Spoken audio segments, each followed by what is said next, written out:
दोस्तों, चाइना की तरफ से भारत की तारीफ की जाए ये अक्सर होता नहीं है, लेकिन एक क्षेत्र में जहां पर भारत और चाइना दुनिया की बाकी देशों से सबसे आगे है, इसको लेकर चाइना ने भारत की तारीफ की और कहा कि भारत और चाइना अकेले ही मिलकर आधी दुनिया के देशों से इस क्षेत्र में मुकाबला कर सकते हैं। दरअसल हम बात कर रहे हैं सोने यानी कि गोल्ड की। साल 2023 को लेकर एक रिपोर्ट जारी की गई जिसमें बताया गया कि दुनिया में कौन से ऐसे टॉप 10 देश हैं जिन्होंने सबसे ज्यादा गोल्ड कंज्यूम किया है।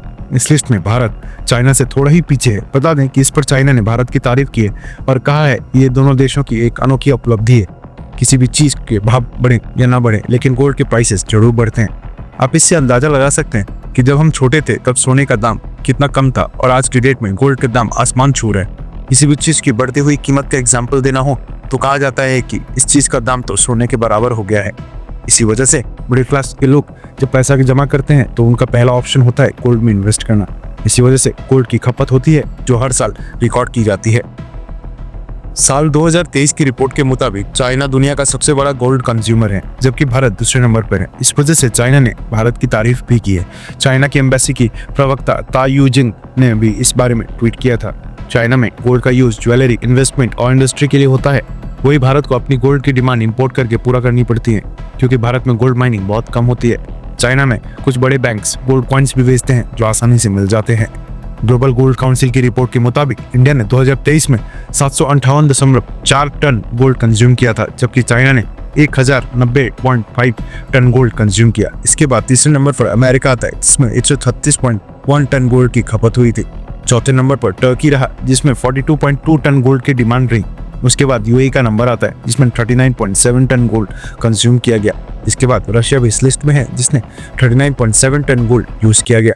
इन वॉर के बाद रशिया पर काफी पाबंदियां लगाई गई, लेकिन फिर भी इतनी बड़ी मात्रा में गोल्ड कंज्यूम होना एक रिकॉर्ड है। उसके बाद सऊदी अरबिया का नंबर आता है जिसमें 38.1 टन गोल्ड यूज किया गया। ईरान भी इस लिस्ट में है जिसमें 27.3 टन गोल्ड की डिमांड देखी गई।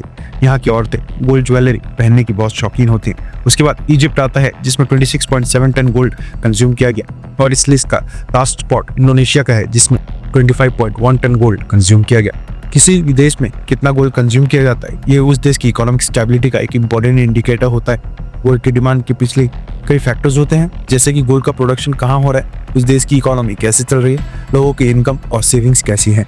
अगर एक देश गोल्ड खरीद सकता है तो इसका मतलब है कि वहाँ के लोगों के पास पैसा और इकोनॉमी मजबूत है। भारत एक बड़ा गोल्ड कंज्यूमर है जिसमें गोल्ड की डिमांड इन्वेस्टमेंट और ज्वेलरी दोनों के लिए होती है। गोल्ड के प्राइसेस बढ़ते जा रहे हैं और इस वजह से लोग गोल्ड में इन्वेस्टमेंट कर रहे हैं। भारतीय रिजर्व बैंक यानी कि आरबीआई ने भी 2024 में अपने गोल्ड स्टॉक में 72.6 टन की बढ़ोतरी की है, जो कि 2023 से 4 गुना ज्यादा है।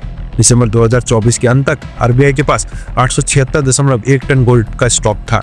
इस रिपोर्ट से यह बात क्लियर होती है कि भारत और चाइना दोनों मिलकर दुनिया की आधी गोल्ड डिमांड फुलफिल करती हैं। गोल्ड एक सेफ इन्वेस्टमेंट माना जाता है और इस वजह से लोग इसमें पैसा लगाना पसंद करते हैं। फिलहाल दोस्तों, इस वीडियो में इतना ही। आपको ये जानकारी कैसी लगी? क्या आप भी गोल्ड में इन्वेस्ट करने के बारे में सोच रहे हैं? अपनी राय हमें कमेंट बॉक्स में जरूर बताएं। अगर आपको ये वीडियो पसंद आई हो तो वीडियो को लाइक करें और हमारे चैनल वॉइस ऑफ इंडिया को सब्सक्राइब करें। बेल नोटिफिकेशन दबाना ना भूलें ताकि आपको ऐसी डेली वीडियोस मिलती रहे। तब तक के लिए जय हिंद।